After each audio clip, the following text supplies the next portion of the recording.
This is ACOFAE.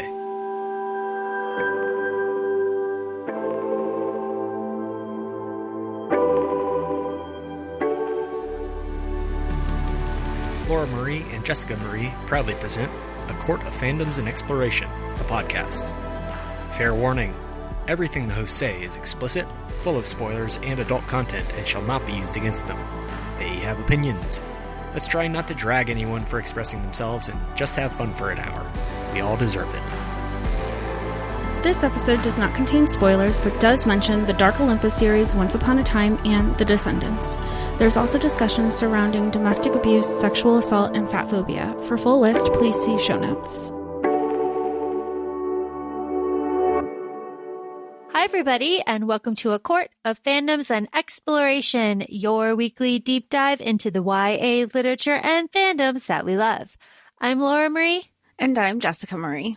And today we are discussing books 1 through 3 of the Wicked Villains series by Katie Robert. And so that would be book 1 is Desperate Measures, which is an Aladdin retelling, Learn My Lesson, which is a Hercules retelling, and A Worthy Opponent, which is a Peter Pan retelling. And our very own Jessica Marie has really been pushing and advocating for these books for a really long time. So we have started them here. So Jess, why don't you tell all of us why you really have been so adamant about these? So I think it started with reading Neon Gods. And as we do with certain books and certain authors, you're like, oh, well, let me see what else this person has written. And then to find out that she basically had Disney retellings. And I say Disney, you could use it loosely. It's, a lot of stories are just childhood stories, I guess. But the twist was that the quote unquote good guys in the stories that we knew are kind of the bad guys in these stories, and the villains were the actual hero. The villains that we were aware were the good guys. It was just a whole different twist that I was really excited. The first time I read Desperate Measures, it was a lot. It was a lot. I don't think I was exposed. I thought I was exposed to a certain level of spice until Katie Robert. But all that being said, you get past that and there's more depth to her books than I think you realize. And I know we've had a voice memo conversations where you're like, take that all out. I understand this. And I think it's just this series is a great blueprint for Dark Olympus, but it's also a great introduction to if you don't know where to start with your spice or just curiosity or just understanding the depth and not wanting to kink shame, but just to educate yourself and be like, I never thought of it from this POV. And I feel like I learned a lot through reading this series. I agree with you. 1,000%. I have a statement, and I think it's a blanket statement that absolutely applies to Desperate Measures specifically. That statement being, Red Jasmine really has a hold on society. I did not I understand that Red Jasmine is a moment. It is an impactful childhood moment for a lot of people, myself included. That was shocking as a child, I have to say, to see Jasmine like that. But I did not realize that my experience with Red Jasmine was so shared by other people, and that was very nice. So I do like seeing that Desperate Measures, because I'm sorry, Desperate Measures is quite difficult for me to get through. Yeah. But knowing that it's Red Jasmine and she's into it. She just knowing she's into it from the start is helpful because I don't think the first time you read that you know that, and Desperate Measures starts out with a bang. Quite literally.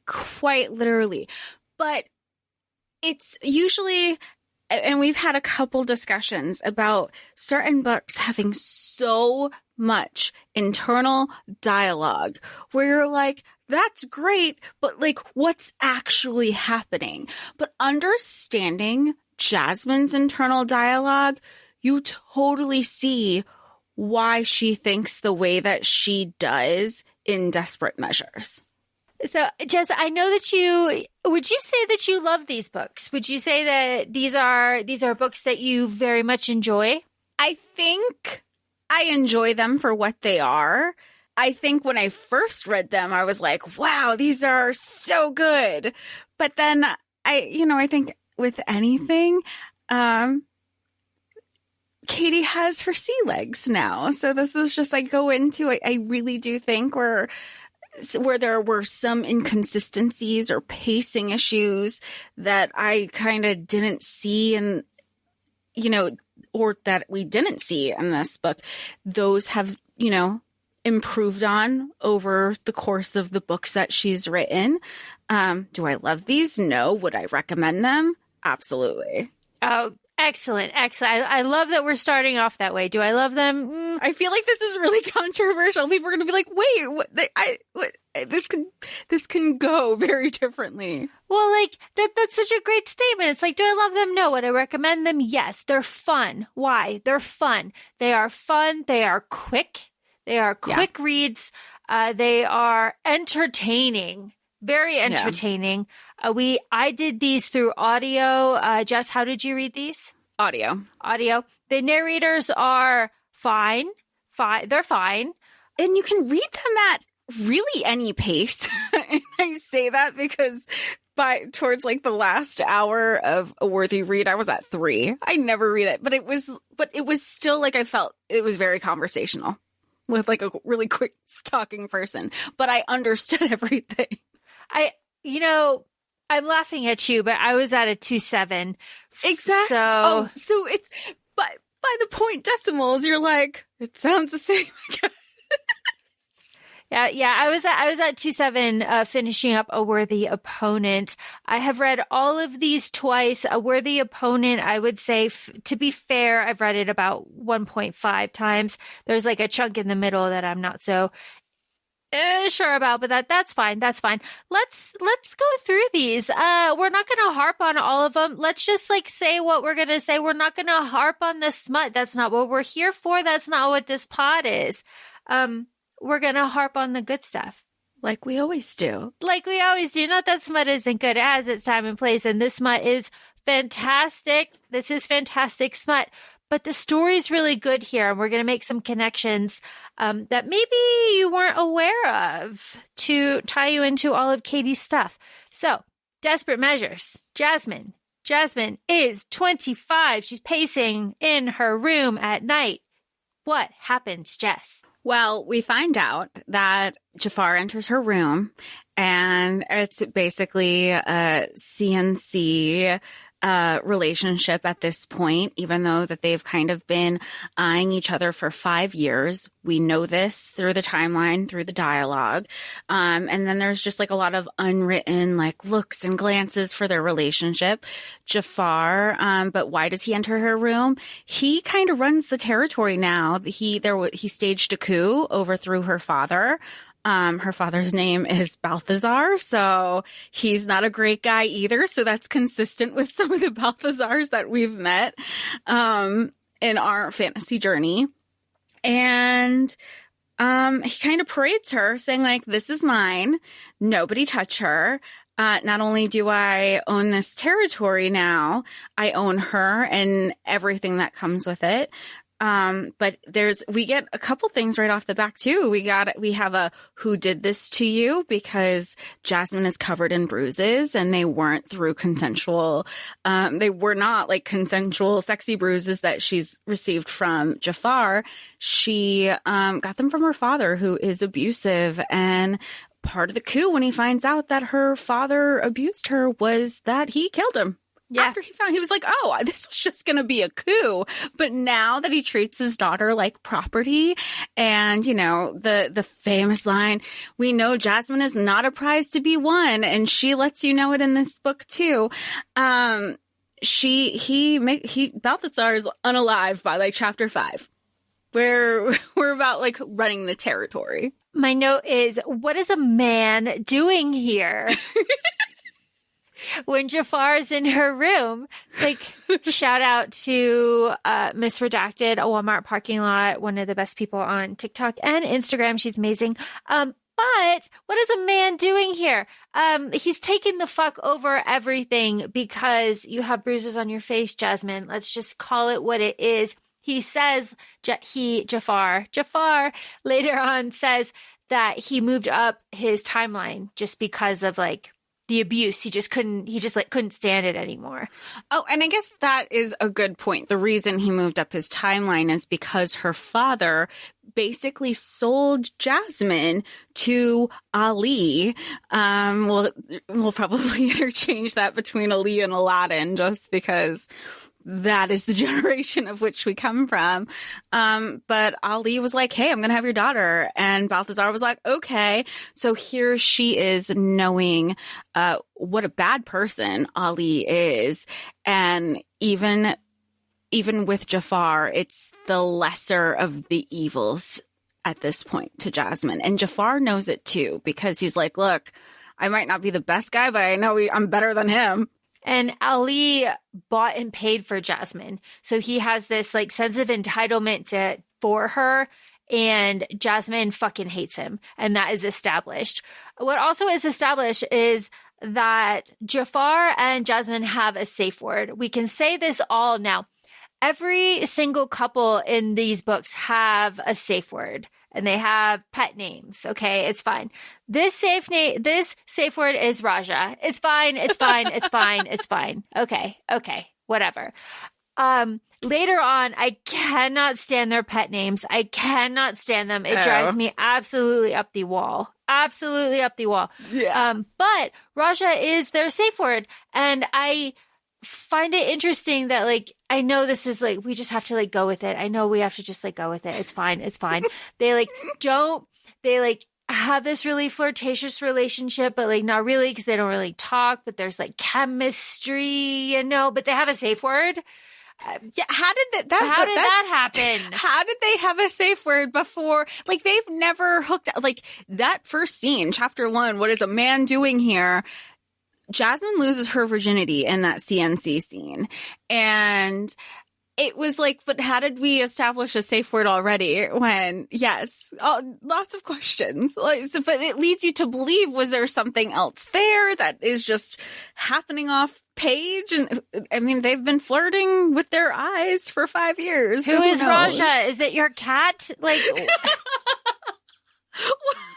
where did that come from? Like... We have to go with it. This is not what this is about. I understand this. Moving on. But damn. What this is about is run, Jasmine, run, and I will release your trust fund. I will give you your freedom. I'll give you your money if you, Jasmine, can make it out of this fucking house. Yeah. And she can't, obviously, Jasmine can't escape Jafar because she doesn't actually want to. That is her kink, and we're not yucking anybody's yum. She likes to be chased. She likes to be quote quote forced. That's her thing. That is what it is. That is what it is. Because this whole time, and it's drilled in throughout all of these books, they were like, this is a choice. We've established safe words. If there was a sense of needing to get out of this, and she says it even in her internal dialogue. She's like, I don't want this. But she's like, if I really didn't want this, I know what my safe word is. I have control of this more than I realize.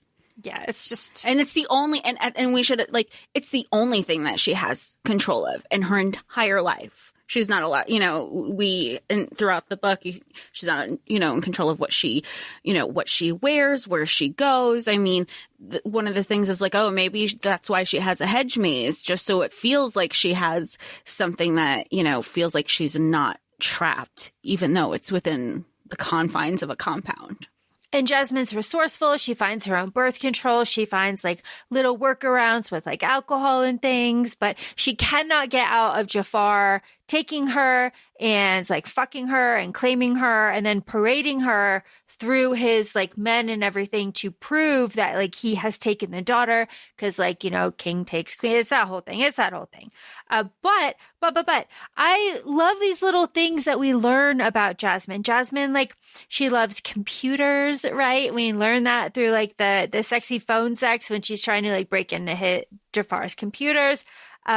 We learn little things about her, you know, college, but like dad didn't let her. And I like that we see Jasmine's growth, especially by the end of this book. And, of course, Jafar is a dom and Jasmine is his sub. And that is consistent for the rest of these books as well, that the main characters kind of follow that order. I also like Jasmine's, and Jess, you said it earlier, internal dialogue about having no choice, as you said. But she also has something about like, I'm not actually a person. I'm just a possession. I'm just a jewel. And then I'm a treacherous daughter. Like I'm guilty. Like I am happy that my dad is dead because he was horrible and he did all these terrible things to me. And then I'm in bed with his enemy. Like I'm treacherous. And I like that kind of internal work that she does throughout this book. Yeah, that's what it's interesting. Maybe it just comes down to how the internal dialogue is written, because I feel like we go back and forth with our critiques and our discussions about internal dialogue, because when there's actual output of that internal dialogue, it's like, yay, great. Because like you said, at the end of the book, you're like, yeah, she did the internal work and she let everybody else know too. Yeah. Part of the internal work that Jasmine has to do is that she learns how to be like a sub for Jafar. And in doing that, that kind of helps her do her internal work. She has to follow all of his orders, and she has to kind of learn to love that and wrap her head around the relationship that has like with her father, because he, you know, there's the whole like study scene. There's the whole study. But the locking up of Jasmine in Jafar's like tower or whatever that would be. She says like, it's just like a different cage. It's just like a prettier cage. And that is just like consistent with Jasmine. Like that is just what we know about Jasmine. And these other characters in these other books as well all have kind of the same feeling of being trapped. Well, and she gets to a point where she's vocal about it with Jafar too. He's like, oh, you know, about being caged. And she was like, oh, like with you. And he's even like, oh, she's not wrong there, because it really is one cage for another. This one just, doesn't, in their head, it's like, but I'm giving you more freedoms. So is it really a cage? Yeah, it's just a bigger cage, but it's still one that's there. But part of the dialogue that, the internal dialogue that Jafar is having that would make a difference, I think, from the get-go is, hey, I need you to stay here. Ali keeps slipping. This is the situation. Even though I don't see you as property, he does. He has a sense of entitlement. It is for your safety and your own good that you stay under lock and key and only on floors 19 and 20, whatever, you know, until we catch him. Then we can renegotiate everything. If that conversation happened at the beginning, none of this running around getting kidnapped, I'm going to go here, I'm going to go there, I'm not going to listen to you, daddy, stuff would have happened. But then we wouldn't have had a book. We wouldn't have a book. We wouldn't have plot. If they talked to each other, we wouldn't be here. I mean, that's just that. Having now read having now read 3 of these books, I love rereading them and seeing Tink here. I love seeing Tink here. She's like, hey, like, I'm going to style you. What's up? Like, I designed all of this stuff. And it is fun to see her in this role and hear her drop little, like, bits about like, I could help, but, I did help once, a little bit about her background. And then rereading, knowing what we know from the third book is very fun. And even what I love about Tink in this series, so like really, I say so far, compared to the Tink that we know historically in media, she might be bratty, but she is not just like this jealous little fairy going after, like, historically, Tink is this jealous girl mad at Wendy because she has her man. No, like have Tink have a personality here. You're like, I'd be friends with Tink. Tink is fun. Tink is really fun. And the way that they make Tink like kind of mean and kind of abrasive, and they make Jasmine very sweet and innocent and kind of just open to new experiences, is just like a very good juxtaposition between the two of them. So I like their dynamic, and I like that they're like kind of friends like later on. Well, and then, and speaking of like how calm and like just the world opening up to her, that's something that Jafar says. He's like, we went 0 to 60. I forget that this whole world that I'm very well aware of, she doesn't know that, because at this point, not the Jasmine that we've learned in the movies, but she's never ran away. She's always stayed with it. She was always the complicit, yes, dad, yes, father. Yeah. Like, I am a yes girl. That's what that's what a good daughter does. I am listening to everything, even though she does have her workarounds, but that you hear that through that internal dialogue, like you said, Laura, where she's like, but like, I might be good and like following directions, but how frustrating is that? Because I'm doing what I'm supposed to for not good people. Am I a bad person, speaking of not good people, for just hating daddy and baby girl? I hate it. I don't like it. It was such a thing that even this reread, I had to work through. I still don't understand it, but it's not for me to understand. Like but this is why I really appreciate these books, where I'm like, you get deeper into, like, if you get like into the psychology of it, you're like, but it's not supposed to be for me. Yeah. And I can acknowledge that. And it's not to shame anybody. I just don't understand the depth, and that's fine too, but I can respect it. And I can also cringe every time she says it. It's just like it's just like this visceral, like, ugh. You know why? I think it's because I picture the sweet little Sultan from the cartoon, and I'm just like, it doesn't work. It doesn't work. All of that to say, we have our introduction to the Underworld, our sex club. Okay. I was thinking about this objectively. It's very silly. Like, this whole thing is very silly objectively. But if you're in it and like, no, I'm going to take it seriously, then like, yes, this is a very dark and sexy, kinky sex club where our elite of Carver City come in neutral territory to... Is it silly because you're thinking in your head, I have blue Hades, I have twisted Jafar? No, it's silly to me because it's like, this would never, like, this would not happen. Like, this. It happens though. This would not happen. I cannot wrap my head around participating in and being in the environment of a sex club with my enemies, and not murking them on the spot. Like, okay, I see what, okay, that's the part that you're being, okay. I was like, sex clubs exist, Laura. No, that's not what you're talking about. That's not what I'm talking about. Okay, that's not what I'm talking about. Okay, no. Now you explaining it really helps. Just like, and it's like, no, neutral territory. You all come there and talk and spill your secrets to the staff? Like, what are you doing?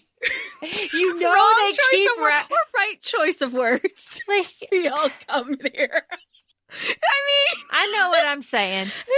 It's just like, with it's your silly. enemy. It's silly. The enemy of my enemy is my friend. And like they all know that Hades has like dossiers on them and like everybody's listening, but they're all there just like spewing everything. It's funny. It's silly. It makes sense. At first I was like, where is she going with this? It's silly. But like if you choose to take it seriously, then okay. I'm following now. You know what I'm saying? I'm following now. I was like, wait, these exist. Okay, so if we choose to take it seriously, then Jafar has to show off Jasmine to the city's elite and all the other territories to prove that he has his like queen, his chess piece. So he puts Jasmine in the red dress, bless him, and they go to the underworld, and Jasmine is like, wow, the city is so big, and Jafar's like, shit. One thing I'll give, I say one thing, but there's a lot of things that I give Jasmine credit for is that, Tink picks out all her outfits and she's like jewel tone. So of course we're thinking of like all her jewel, that there's a turquoise outfit, there's a purple one, there's the red one. The red one is what she wears. And she's like, you forgot something. She's like, I didn't forget shit. Right. So then, because she's like, these are all like really nice, like going out outfits.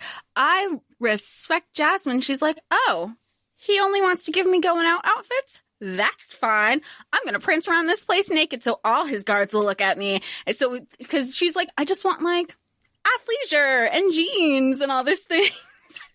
So she played and he's like, she has a point. As we do. As we do. Like, bless. Where are we? Sex Club. Hook. I like seeing Hook. That was Hook. Very fun. There's a little like interaction with Tink. And then we have the schoolgirl outfit and bending her over the desk and everybody's watching through the clear window. Meg is there. Give him a show. Meg and Hades approve of Jasmine. All very fun stuff. And then Ali gets in there and he's like, hey, I'm going to save you. Be ready. I'm going to take you. And he truly thinks that he is like, she's like, what are you doing here? And he's like, oh, that's right. We need to be discreet. I'll come back he thinks he is a savior in this moment. yeah, sneaky. He not only is he sneaky, he thinks he's like, he's her hero. As he would. But all of that, seeing Ali gives Jasmine like those feelings of like guilt and shame and anger and fear. And doesn't she throw up here? Yeah, she threw up because he kissed her and it wasn't consensual and she's never liked him. And that was when Jafar initially thought, oh my gosh, like I've overwhelmed her. And this is where Jasmine she pushes past her like exterior that like she's kind of been like the front that she's putting on with Jafar, and is like, she was like, this is not the time to fuck around. Like I need to tell him what happened. And she was like, Ali was here. He trespassed, security, all this stuff. He kissed me. It has nothing to do with you. You have been wonderful. You have been very attentive. That's why I'm physically ill. Because he was like, oh my gosh, did I not, did I not receive her? Did she tell me no and I didn't listen? Like he was was I not receptive to her? I'm sorry. That's what I was trying to say. And that wasn't the case. And she was like, I can't let him think that it was a him thing. And then it becomes a bigger issue because of security breach, and it's brought up to Hades and Meg. Yeah, and Hades revokes Ali's membership, and he's like, hey. And then later on, Hades comes through with that information. Good for him. But Hades was like in on the whole all time. Of this. Yeah, like he knew what was going on and he was just like moving chess pieces around and it was just like a whole situation. All of that to say that because of kind of that, we get sexy time with Meg and Jasmine. We have like, we get phone sex, we get sexy Meg time. Specifically though, we have Meg offering to get Jasmine out and that she has 7 days to get out if she wants to. This is an ongoing theme with Meg. However, this one is treacherous. This is a treacherous one from Meg, which is like read weird to me on the rereads when she genuinely offered, I guess, spoiler, we're not there yet, to Tink. It was strange. Whatever. Yeah, I mean, just like the first book in general, the lack of female friendship, because there's the internal dialogue. She's like, who am I kidding? Like Tink, because Tink even says, she's like, I'm here to do a job. I'm here to get paid. Don't confuse this for a friendship. Jasmine's really isolated in this first book. Yeah, Jasmine has absolutely nobody. But she does, of course, end up falling for Jafar. And through all of these revelations that she has and like working through her own like issues, she's like, I'm done being a pawn. And she calls Meg and is like, hey, I'm out. Get me out. Get me out. Meg's like, be ready in an hour. Be ready in an hour. And Electo overrides those fucking elevators and gets her out. But it's not the freedom that she believes, because they take her from one parking lot to another where Ali is waiting, because Ali and Hades had an agreement, and Meg is like, sorry, peace. Yeah, and Meg can't do anything about it. And of course, we learn later on like the details of her relationship with Hades. But Ali ends up taking Jasmine to her old house in her old room, which is like so gross. She's like, you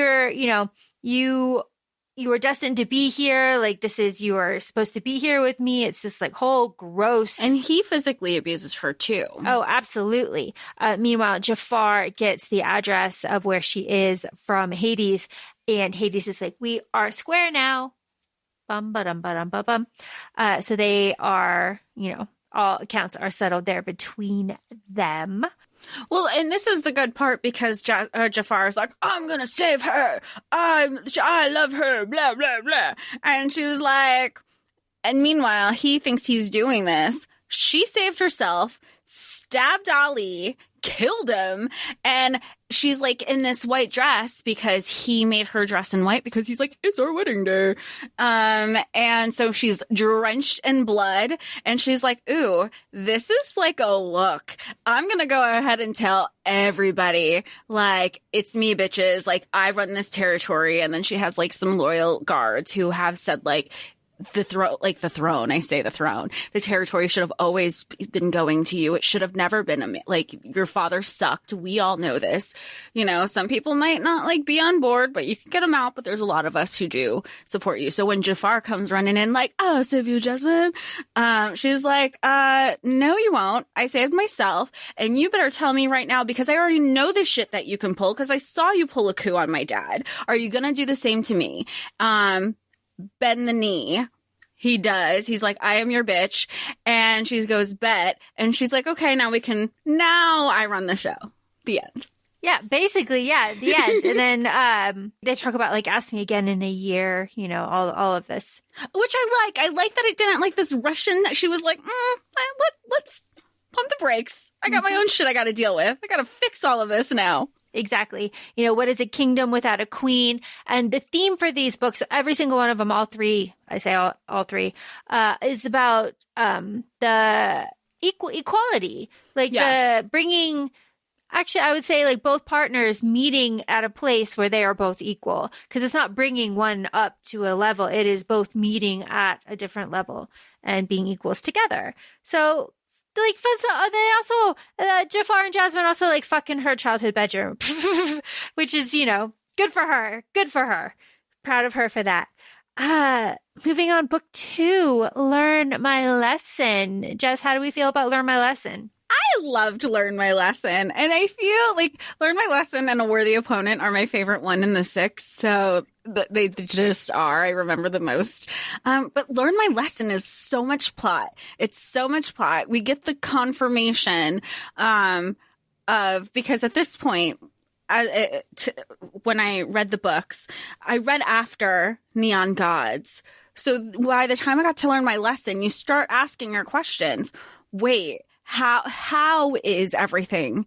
How is this connected? Is it the same universe? And this reread, you're saying like it's like the 13, when you find out that the 13 that are in Olympus, there some of the positions are legacy positions, but I don't think that that's what they refer to them in Learn My Lesson. But you're finding out more about Hades, how he was kicked out by Zeus. But what we know about Zeus is that like he's also killing off his Heras, and that Patroclus is also or maybe it's somebody else who's like the one son that did live, but Hercules was banished. It's a whole bunch of bullshit. Not bullshit, but it's a lot of politics in this one. It is a lot of politics in this one. And I really like Learn My Lesson too.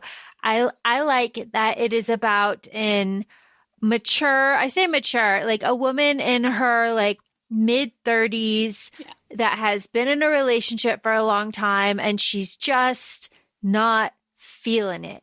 She's like lonely and like Hades isn't talking to her anymore. She's feeling like iced out of everything and she's kind of like lost. So that is like Meg's internal work throughout this whole book.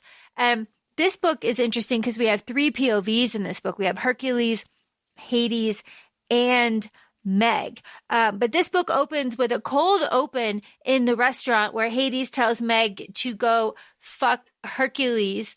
I have to say, shocked at how much I liked Hercules. He's very like sweet, but like I'm so surprised to hear how much you enjoyed Hercules. But I guess like I was surprised at how eager Katie made him. Like he's like a very eager boy. Yeah, he isn't himbo, but he's very people-pleasing golden retriever. He just wanted to be loved and appreciated and wanted to make both Meg and Hades so happy because he, at this point, like he's no longer, what's one of the things he's like, oh, my name is Hercules. And Meg's like, think pretty highly of yourself, don't you? And then she's like, oh shit, you are that Hercules. No wonder you're so hot. I pictured this book's Hades as Eric Dane. Specifically as Cal in Euphoria. That was how I pictured him. Yeah, because the narrator, I mean, they're all Canadian. They all have their Canadian tells. But like the narrator has, when he does Hades' voice, kind of like a gruffer, gravelly tone, and it was Eric Dane. I thought Jeff Goldblum. Whoa. But I think that's because I've seen some fan art. So that's why I tried to. So I was like, who is kind of like that? And that's why I pictured Jeff Goldblum. Yeah. It was Eric Dane for me. Yeah. It was good. It was good. I liked it. Euphoria Eric Dane or Grey's Anatomy? Euphoria. Yeah. Okay. Yeah. Euphoria Eric Dane. Because it's just like the most recent one. But like, okay. Because he said like the salt and pepper with the glasses and he has like the suits and stuff. I was like, yeah, I can see it. I see it easily.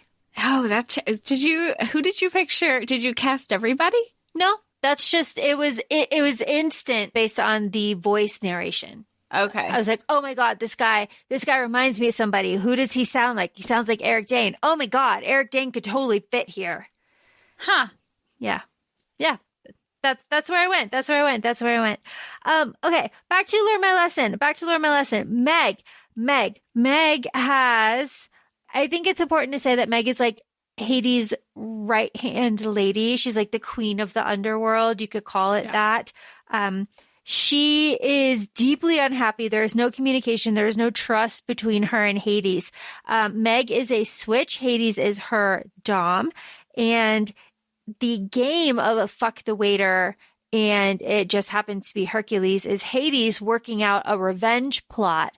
And the no communication, no trust starts here because Hades is not telling Meg what any of this is about. She thinks it's a stranger. Hades knows right away who this person is.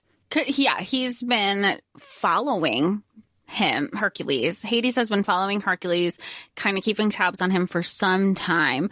And at the same time, Hades, and this is worked out later in the book, where Hades sees that she's unhappy. So he keeps trying to fulfill her in different ways. But this goes with like the miscommunication, because at one point she's like, so your idea for not communicating was to not communicate even more? And he's like, yeah, that doesn't sound as great when you're saying it out loud like that. And he's like, but you're at fault too. Like, you didn't tell me these things. I mean, the whole thing is a miscommunication.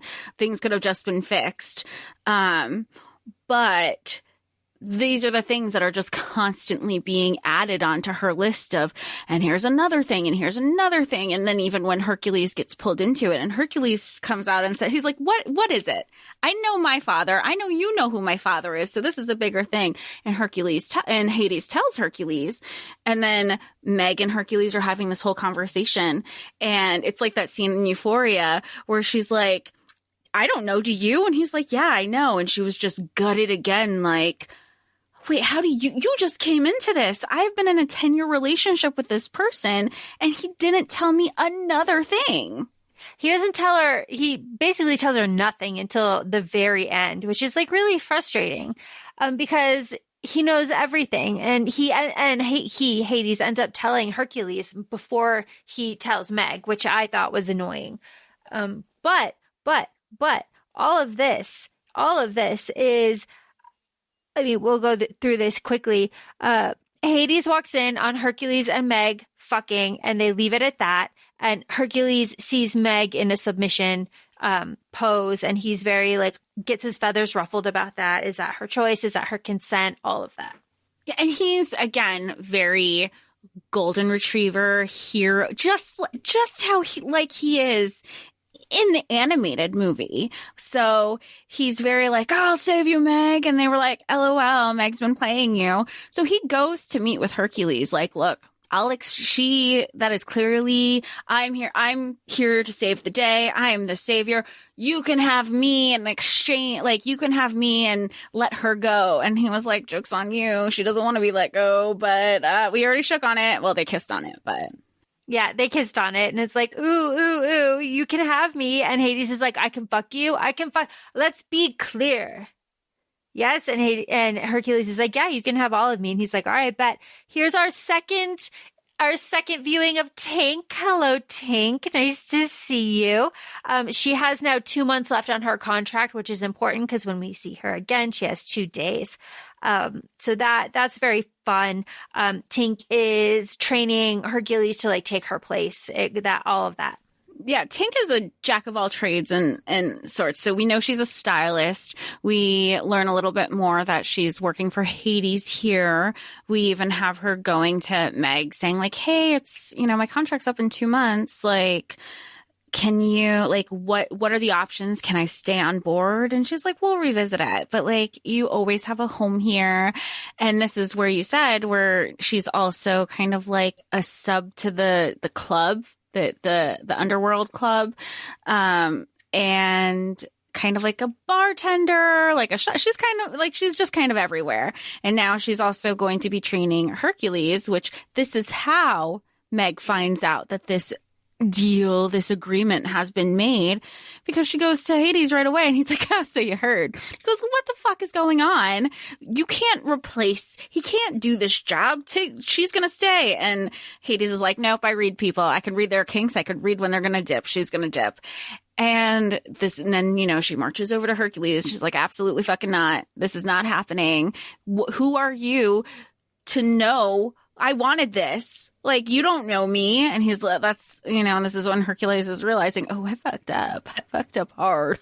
She's like, you didn't ask me. You have absolutely no idea what any of this is. You just like signed your life away for no reason. Of course, Meg has her own baggage about like her being discarded because she was part of a deal with her like ex-boyfriend piece of shit Declan, and like that's how she got into all of this. So she has like a soft spot for deals kind of like that.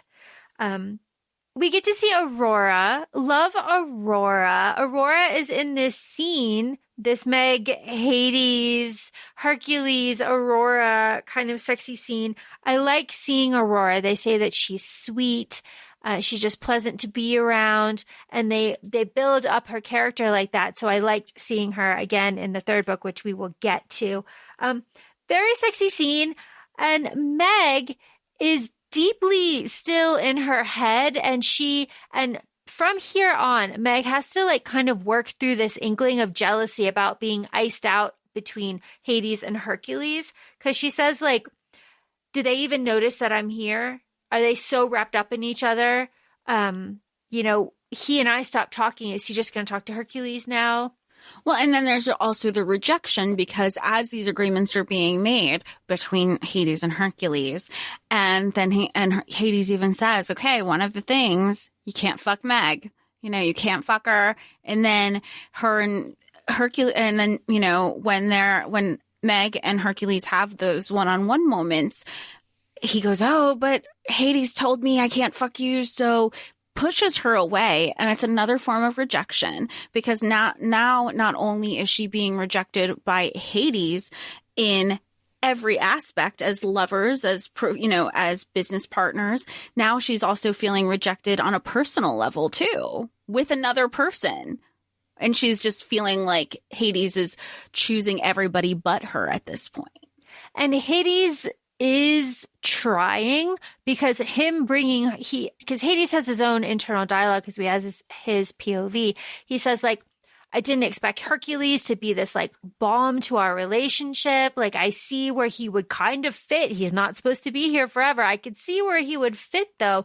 And Hades also like after this scene, he goes to Meg's room and he's like, I know that you're hurting. Like, I see that you're hurting. But it's you and me. We're here. I don't tell you I love you enough, but like all of this stuff. But again, he leaves her and she wakes up alone, which is kind of the theme. She's alone. And I do feel for Meg here. That shit is hard to admit. I feel like, especially as an older woman, but you know what I mean? Like a mid-30s, like kind of woman, because Hades is in his 50s and Meg doesn't even know what she doesn't know, right? About Hades. Yeah. And I feel like there's a lot of based on the internal dialogue, there's a lot of self-awareness going on, but it's like, okay, it's like when you go through different steps in different programs, you're like, okay, internally, I recognize X, Y, and Z.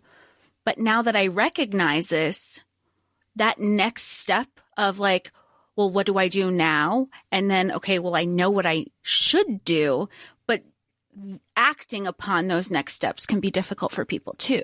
Yeah, and then like Meg cries. Like she cries with Hercules. She's jealous and she's sad. And then Hercules shares, vulnerability with her. Just lays with her too. Yeah, and he ends up telling her about like Zeus and how he got exiled from where he lived because his dad did like shitty stuff. And it's really like vulnerable. And it's and then they end up having sex. They're all very horny. Everybody's very horny. Always. It's interesting with this book because I know we were saying like villains and the heroes and the villains, like kind of like the general breakdown when we started this episode. But really, there really aren't villains in Learn My Lesson. The villain is the problem. The villain is the miscommunication. They aren't villains towards each other. They're figuring out how the pieces of the puzzle are going to work because emotions are involved, and emotions from 3 different people are involved on more than a platonic level. Hades does, I do appreciate this, confess to Hercules like, hey, this is what happened. I'm going after your dad, a son for a son. I'm going to blackmail him with you. Are you like, what's up? Hercules is like, I'm down with it. It is interesting when Meg hears all of the confessions from Hades about his wife, about his son, about how and then she says like, I am always hurting. I feel replaceable. I think that, you didn't tell me this like deep part of your life. But then Meg also says like, you had a wife and a child. These are like 2 things that I fundamentally do not want to be. And like, she's comparing herself. She's like really feeling, like she doesn't have much worth. And then, which surprised me, is Hades. Hades is like, what if we became a triangle, which is the strongest shape? We love a triangle. That is the strongest shape. What if we became a triad, the triangle? And then again, what if we DPU Meg just to, show how much there is trust there. Love it. Very fun. But Meg says like she feels like safe. Hades takes them all to his bed, which is like a very special moment because like they have agreed, because Meg does not see a way forward in like their threesome relationship.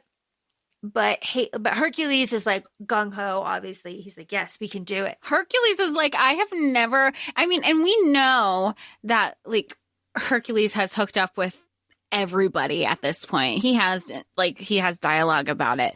But I feel like this is the first time that he was like, wait, this is a possibility. Sign me up, because everybody is finding something. And you had said it earlier that Hades was like, this was just supposed to be a Band-Aid to like I know Meg isn't happy. Maybe this will make her happy for a little bit. But Hades is finding himself falling for like this golden retriever boy. He's like, he's the good in the sunshine that I can't bring to Meg's life, and I'm falling for it too. Which is really nice, because they paint Hades the same, Katie paints Hades kind of the same way that Hades is painted in Dark Olympus, just like the aesthetic too is like dark, dark, dark. And then here you have Hercules, which is like bright sun. We love. Speaking of sun, Zeus is in touch. Zeus says, hey, fuck you, 12 hours, 12 hours, 12 hours. I'm going to come fuck you up in 12 hours. And Hades is like, okay, we'll lock it down. Good stuff there. Meg offering to get Hercules out. And Hercules is understanding that like that's her nest egg, that she is like was going to use it for herself. He understands like how much that means to her. We also have Tink coming in with a black eye, which is important in the next book.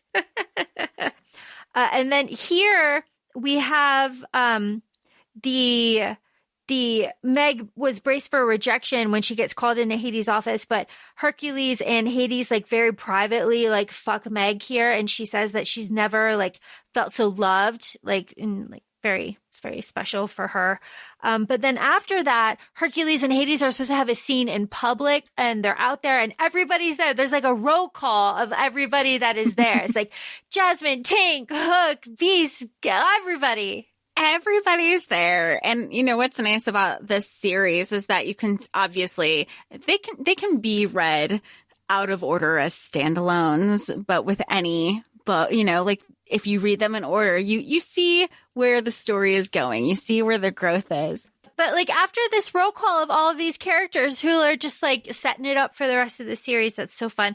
Meg is not there, so it's immediately like, where's Meg? And then we have Tink coming in and being like, Tink, go there. And then Meg goes to where Tink tells her, which is the parking lot. And then Zeus is there with Aurora, and Aurora pops out, and she's like, my mom. And we get more backstory about Aurora and her mom, who's on life support at the hospital. And then Meg is in the car with Zeus, and they are speeding off towards Olympus. And here are where our worlds collide. Well, let's not forget, at this point, there was this beautiful special scene with Hades, Hercules, and Meg. And with Hercules' permission, Hades like, I'm going to send this to your dad. And Hercules is like, okay. And so Hades sends like this threesome of them together to Zeus, and Zeus is like, I'm gonna fuck you up. And he's like, my guy, like, son for a son, you killed my wife and my son. I'm not killing your son. I'm just making him mine. And Zeus is like, I'd rather my son be dead than hook up with you. And that's where we get the whole kidnapping of Meg, which still isn't fair, because it's like, Zeus, you still get like, you took things from Hades. Hades is just sleeping with your son. Like, again, you took things from Hades. Like, so there, of course, everybody has to go get Meg. Everybody gets in the car, go gets Meg. They run Zeus off the road, and Hades ends up shooting Zeus in the shoulder, but Zeus is alive and Meg has broken ribs. Hades then exiles Zeus from Carver City and says that like everybody else won't do business with him and they will respect Hades on this like one thing. This one thing. And then Meg declares love. Everybody loves each other. And then they all make 3 lifetime bargains, equal ground, and a mutual claiming. We love it. Yes, that is the end. Triangle is the strongest shape. Triangle is the strongest shape. Triangle is the strongest shape. Last book. Moving on. Worthy Opponent. Jess, talk to me about Worthy Opponent. So Worthy Opponent picks up essentially 2 months later because we know that Tink is like, hey, what about that job? I still want to be here. And Hades says, LOL, no, you're out. And she's like, I understand where he's coming from, but I don't have to like it right now because fair. You know, she kind of has free room and board. She has protection. She has safety. She is in a comfort zone right now. And he's also like, I know I did a good job because I only took 5% of your, like on top of everything that you make here. You also did your own styling gig on the side, making clothes, styling like the best of Culver City. And you have your own nest egg. She is kind of like, if I go out into the real world, I will have to she's dealing with a lot of working through her trauma of being in an abusive relationship with Peter. She's worried that he's going to find her. She's even changed her name at this point. Not 2 days after that she's left, even after like, Hades, please don't. And he's like, find yourself a place. I will keep your stuff here in my storage. You'll be fine. I know you can do this. Hook is also approaching her like, hey, he's still out here. Here's my agreement. Yes, in a way, you're trading one cage from another, from Hades to me. But like, we got to get married. We got to do this. I'm going to protect you from Peter Pan. And she was like, no, I can do it on my own. Peter finds her and now she's terrified. She's scared. And she's like, okay, so about that agreement, Hook. Yeah, about that agreement, Hook, about marriage, which is we love a marriage of convenience. I love Tink. Tink is 5'2". Her name is Tatiana. She's 25. She got into an abusive relationship with Peter when she was 16. She was there for 4 years. And then she's been working for Hades for 5 years. And Hades, she says that he has like kind of a parental tone when he talks to her and like tells her to do these things and that she hates it. But you can see what he was doing at the end of this book. He like saw the potential in her. But like you always hate growth in the moment. It always sucks. I love that Hook's first name is Jameson. That's very sexy. That's very sexy to me. I like that the safe word is pirate and Hook likes that too. Very fun. He loves it because he knows what people said behind his back, like saying, oh, he's kind of like this rook. He's this pirate kind of thing. And then to find out that that's Tink's safe word, he's like, you've been thinking about me, haven't you? Even though you've been avoiding me, you've been thinking about me. But he's been in love with her this whole time. Oh, yeah. Hook has been in love with Tink since she was probably like 16. Right? Like probably. Yeah, because she's like, they describe her as she's like a thicker girl now, but she hasn't always been that way. And he, like, in one of his professions of love, she's like, oh, if you loved me then, you must hate me now. She's like, I've learned to love my curves. And there's like a lot of like, I love who I am physically, but she's like, if he liked me when I look like that, there's not a chance that he's physically attracted to me now, which is just like, I like when Katie has these dialogues happening because we are in a fat-phobic society. It is very important. And it does get brought up a few times. Tink brings it up and she's like, don't pick me up. I'm too heavy. I don't feel comfortable, or I don't look the same. I'm not the standard. Just things like that are nice. Representation is nice. And it is nice to see a character be celebrated for who she is, body and soul. And we love that. And especially because Tink is such a brat. And we love that so much. So what is this marriage? This marriage is, they're not going to have sex. They're not going to have sex. They're going to get married and they're going to kill Peter. And when Tink is ready for Hook, she has to crawl to him. Good stuff. Good stuff. A couple other things about Tink is that she's strangely, I say strangely, that's not the right word, unexpectedly religious. And she's been donating to the church. Father Elijah is here. She has a relationship with him. He was the key.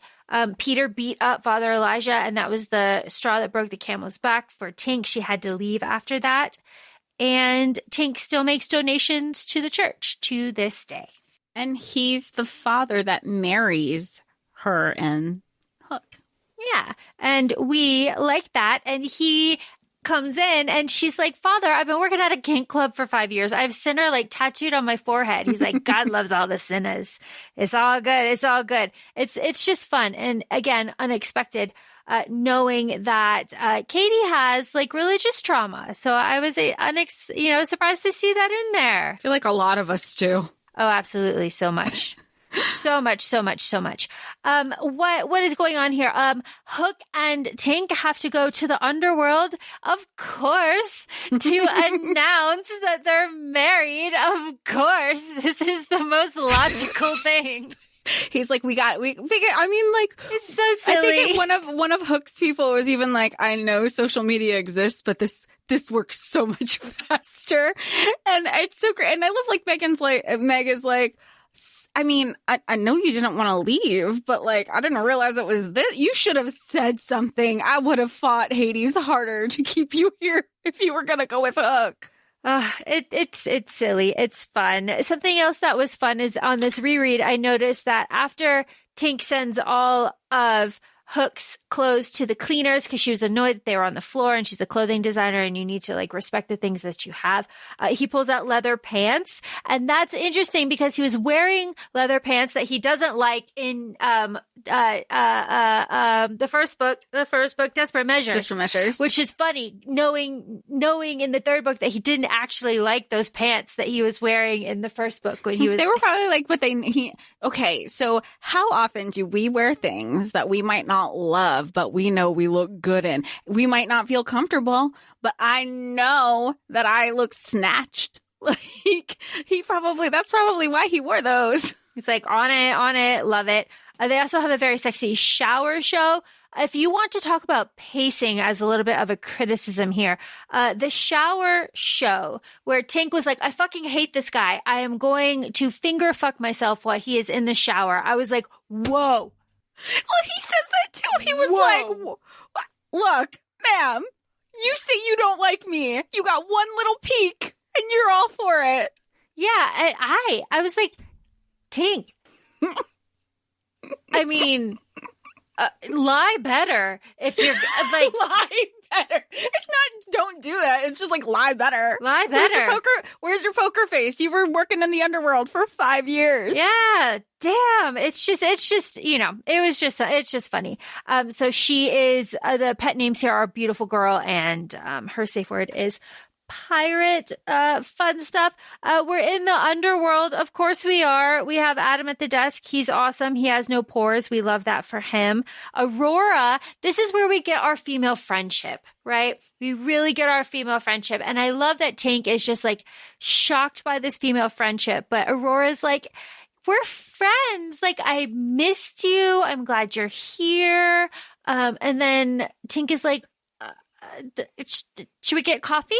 Let's get coffee. And then Electo's like, we're all of us, we're all getting coffee. What the fuck is going on? Why did you marry?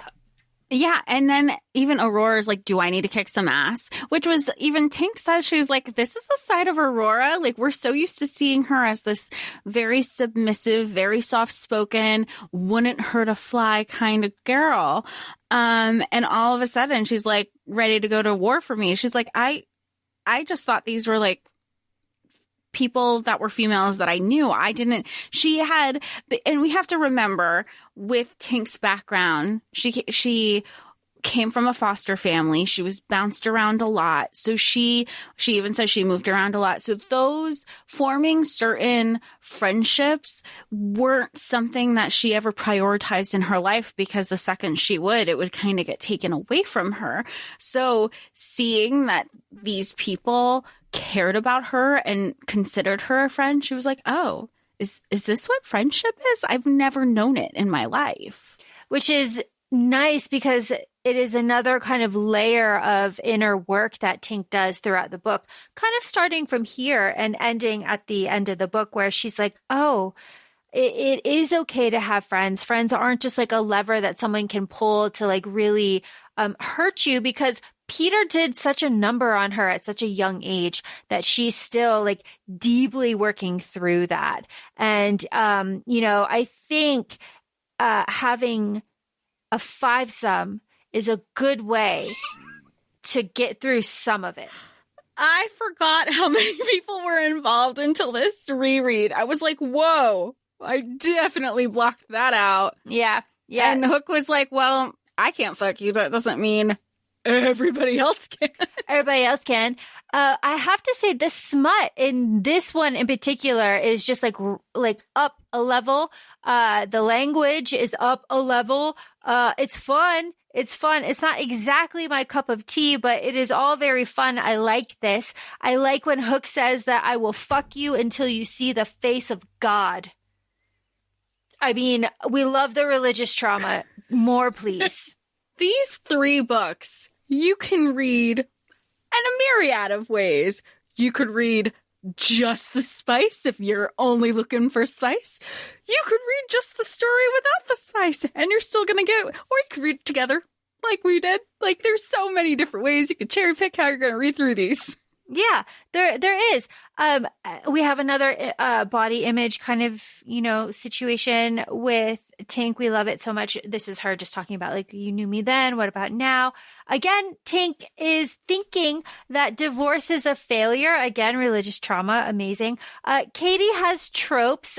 Katie has her own tropes, Katie Robert, the author who we love and adore, one of them being hair washing. And hair washing takes place here. You picked up on that. I didn't pick up on it until you brought it up. I go, it does happen a lot. No, I want my hair washed. Yeah. But then I think I would be annoyed and be like, you didn't get it right. Get behind my ear. Like, where's my brush? I got to get the... I have a system to wash my hair.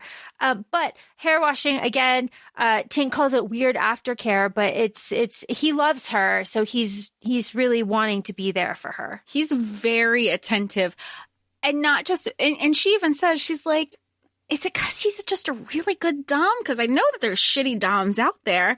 But then when he picks up on certain mannerisms that she has, obviously, it's not just because he's a good dom. It's because he's in love with her and has been. So he's attentive about taking care of her, not just who his sub is. And speaking of subs, Tink tops from the bottom when she wakes up Hook with a blowjob. And it's very funny. He's like, I'll allow it this one time. But it was a very, I would say, sensual, emotional blowjob. She, connected with it. I don't know. It is what it is. And he catches on that she locks herself in the bathroom crying because she's having all these revelations. She's like, I'm no longer scared of Peter. I'm scared about what Hook is going to break my heart. And that's what she's scared of. And he's like, come on, we got to talk. And he's like, I'll give you 30 minutes. And he goes downstairs to talk to his cousin or whoever. And he's like, his internal dialogue is even saying, I know what she just realized, and she knows what she just realized, and now she has to work through that. And the way that she works through it is by attacking Edgar with a knife at the door. She's leaving, boss. She's leaving. It's like, you got a situation, and Hook's like, she's 5'2". What? I don't know. You're under 5'4", and if I saw you at the door with a knife, I'd be scared as fuck too. Taking everybody with me. Oh my gosh. And he even says, he goes, what is this 6'3", 200+ guy running to me? This must be serious. It's like, what is going on? But then after that, he's like, you can't act like this. This is like a reflection on me. It's like a stability, a safety thing. Like, what are you doing? Like, talk to me. And Hook's internal monologue is like, hey, I could tell her my plan, but nah, why do that? Why tell her my plan? None of these men want to come in. No, none of them. None of them want to tell us the bigger thing. But he's like, talk to me. Why are you so upset? But nah, I can't trust you about my plan yet. It's like, sir, make up your mind.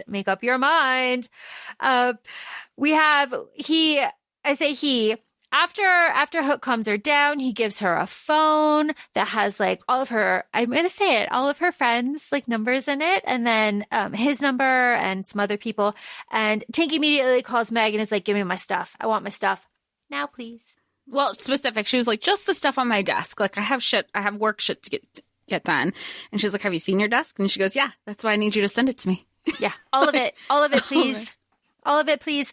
And of course that doesn't end up working. And we have politics in here. The politics being that Belle's dad, the man in black, ends up dying. So there's like just overall, I mean, think about it. We've gone through 3 books. We know that there's a lot of political instability with all of the territories because there was a coup with Balthazar, which Jafar took over. By the end of Desperate Measures, Jasmine is running. So we've had that territory in 3 hands in 1 book. Then we have, Learn My Lesson, which is kind of like neutral ground, but there's already political things afoot because Zeus has come down from Olympus.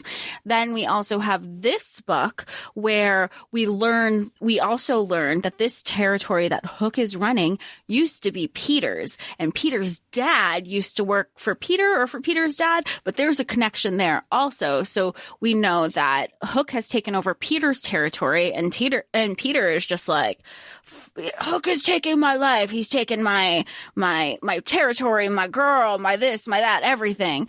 And now we have Isabel's dad dying, and that's another territory that we are learning is going to have a political instability, all going on in Culver City. All going on, like all happening, like right now. Very, very good stuff. Good stuff. We have very sexy rope work. Jess, what's the word for that? Shibari.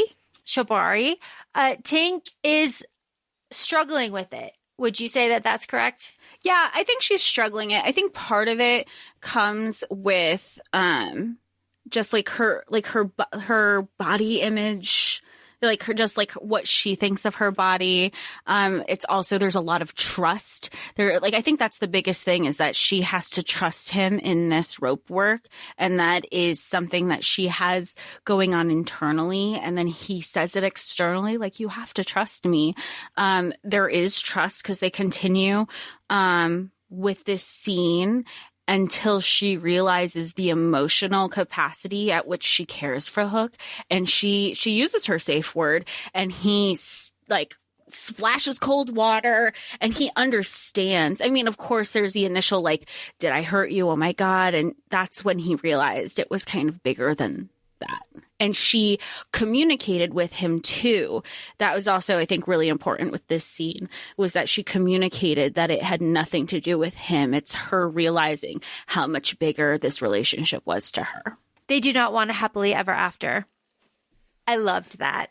I want to live not happily ever after with you. That was so fun.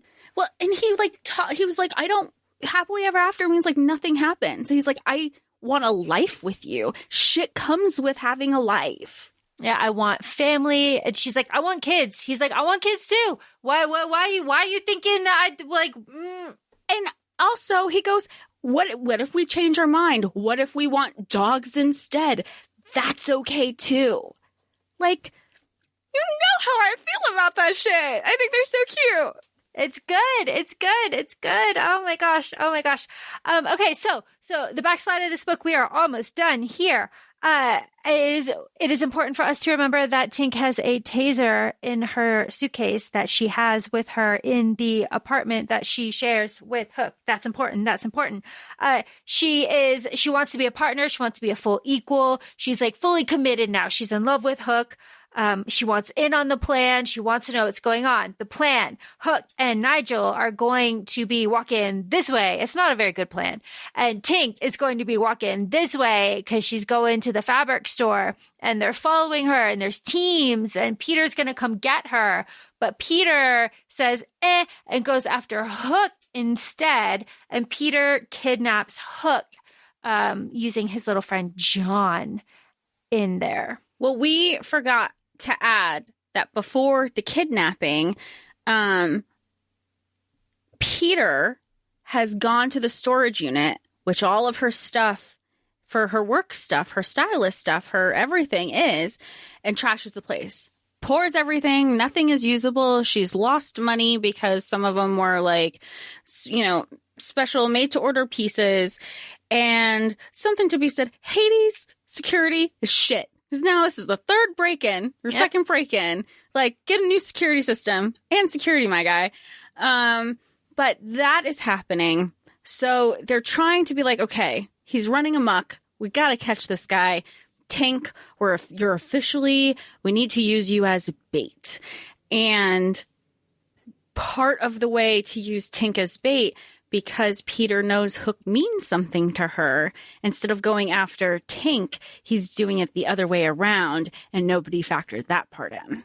Which I have always thought Peter Pan was pretty creepy. All of this really hammers home that Peter's a creep. But Tink, because she got punched in the fucking eye 2 months ago, knows where, I'm going to say, who is this girl? Is it Wendy? Wendy, yeah. It's Wendy. Tink knows where Wendy is, because she found her when Wendy punched her in the eye. And, Peter calls Tink and he's like, hey, I've got Hook. Come get him. And then Tink does something which I thought was like really big for her. She sends out that like group message to all of her friends, and is like, hey, like, don't worry about me. I wish I had like realized what y'all meant to me like earlier on, and we could have had like a relationship. And they're like, we have a relationship. You just like didn't realize it. Like, come on. Which is again, like you said, it's a huge thing because she has isolated herself in friendships. And as we both know personally, when you have to ask, not that you don't think that your friends aren't going to be there for you, but taking that step to be like, hey, I could really use some help, or can you just like take this on, or just because at that time too, she thought that was her farewell text. Like she was like, I love you guys, bye. And they were like, what are you talking about? Everybody and all the girls rallied. Yeah, they all rallied. They were like, what? Unacceptable bullshit. But after she sends that text, she's like, I gotta take care of my shit. I'll touch base with you at the end. Tink goes into that apartment and Peter's making fucking bacon. I was thrown. I was like, what are you doing? But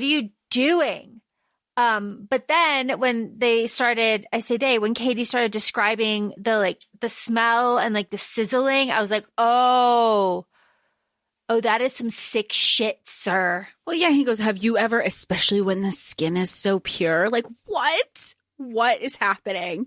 Yeah, no, absolutely not. So Peter is making bacon and Tink goes into the is it an apartment? I think it's an apartment. Yeah. And she's got her like purse in front of her, like her bag she's using like in front of her. And I remember being like, I thought personally that she had the knife in her bag. I didn't think she had the taser. But Hook has a concussion. He's like out on the couch. He's like a little bit woozy. And then there's like the confrontation. There's the confrontation between Peter and Tink, and they're talking, and she's like, no, never again. Fuck you. I am my own person. All of this stuff I got out. I am choosing this, everything. Fuck you, Peter. And she tasers the fuck out of his arm and his throat when he goes to grab her to like put her hands in the grease. Ass. Yeah, absolutely not. So she thinks knocked out. Hook is coming too, and he's like, Tink. And she knows in that moment, she's like, do not tell me the second I turn around, this motherfucker is going to be up. Because she's like, no, I don't even want to look. Because I know what's going to be there. It's like, God damn it. But because Tink had taken the keys and the gun out of Peter's pockets, Hook has a gun to shoot 3 shots, Peter in the chest, and Peter falls down dead. Bam, bam. He's done. And Tink needs to see. And I like that. I like that Tink is like, no, show me the body. Show it to me. I appreciate the shit out of that. I wish more characters would be like, give me the proof. I think it would solve a lot of problems. Oh, yeah. I'm somebody who I know I would just keep going. Like, make sure you're like... Yep. Empty the clip. Empty it. Amazing. Not as amazing, though, as going home and this scene with Aurora, Meg, and Electo in the house, and I guess Edgar's like very like hassled, and Aurora is sitting here like, I will burn this motherfucker to the ground. Give me answers. Like, get him, Aurora. About it. Yeah. There's an appreciation for Aurora there. There's an appreciation for all of them. I like that, like, that there just is more of female friendships. And you see the progress from book 1 to just book 3, and you see it all through Dark Olympus. It's one of the reasons we love Katie Robert and her writing with her female characters, because she doesn't isolate the women. No, they are front and center, and we love it so much. And that's what Tink says too. Like, I have friends. BT Dubs, I want a fall wedding. I want a spectacle. I want to marry you again, like, I for real. Marry you for real. And Hook's like, I was going to offer you a divorce. And his POV is like, but fuck. Because that's what the narrator says, fuck. You should be a narrator too. I could do it. It's like, if she's choosing me, then like, who am I to say, like, you know? So that's wonderful. And they're getting married, and they said they're going to have like maybe raise like hellions or something. So good for them. That is the end of these 3 books. They're very enjoyable. Jess, are you burned out on smut? I need a smut break. Like, even though this is fantasy and it was romance / smut, I think I need to go in for some like straight fantasy. Maybe like no thoughts, just vibes in my fantasy right now. You always read fantasy though. You don't really read a ton of smut. No. So I feel like you're like, fine, thank God. Well, no, like it is fun to me when I read just smut, because I almost never do. So it's like a little break. It's like, ooh, smut. And then I go back to like politics. It's really great. Jess, which is your favorite book, and which is your favorite couple? Oh, or relationship, I guess. My favorite book is Learn My Lesson. Of all, I mean, I know we'll eventually cover 3, 4, 5, 6, but Learn My Lesson has consistently been my favorite book. But my favorite couple has been Hook and Tink. You? Same, absolutely the same. My favorite couple is Hook and Tink. They're just fun. Yeah. They're just fun. I like their banter. I like them. And it's, you know, what's really fun about these is that it's nice to see a retelling that completely gives it a whole different spin that I feel like we have yet to see. Like, start making these into TV. I know there's the show Once Upon a Time, but that still pretty much lines up with the stories that we're familiar with. Give this with a twist, man. Yeah, I mean, we have Descendants. Give us something else. Give us something different, right? That's what we want. That's what the people need. Give us what we crave. It's what plants crave. I really enjoyed this, Jess. I have to say thank you. Thank you for bringing this to my attention. Thank you for bringing this to the podcast. Thank you for exposing me to this type of romance, because I would not have, even though it's a Katie, I would not have picked this up on my own. So thank you for expanding my horizons. And thank you for talking about it with me. I feel like usually sometimes when there's a lot of spice in a book, people want to kind of focus on the spice, but I really just wanted to talk about the storylines, and I knew you were the perfect person who'd want to do that with me. Absolutely. And of course, it just makes so much sense that these connect to Dark Olympus. So we will have so much to discuss when we continue our Dark Olympus coverage in the next couple months. Yeah. Cruel Seduction comes out in August. And I know you're trying to go to that book signing. So that's going to be really fun too. I am. I'm trying to go to the, I believe it is, where is it? It's Fort Collins. The book signing there. Hopefully, fingers crossed that I will make it. Very exciting stuff. Thank you so much, Jess. You're welcome. And thanks for joining us. You can find us on Instagram. We're at ACOFAE Podcast. We're also both on TikTok, ACOFAE Laura and ACOFAE Jessica. Thanks for joining us, and we'll talk to y'all soon. Thanks. Bye. Bye.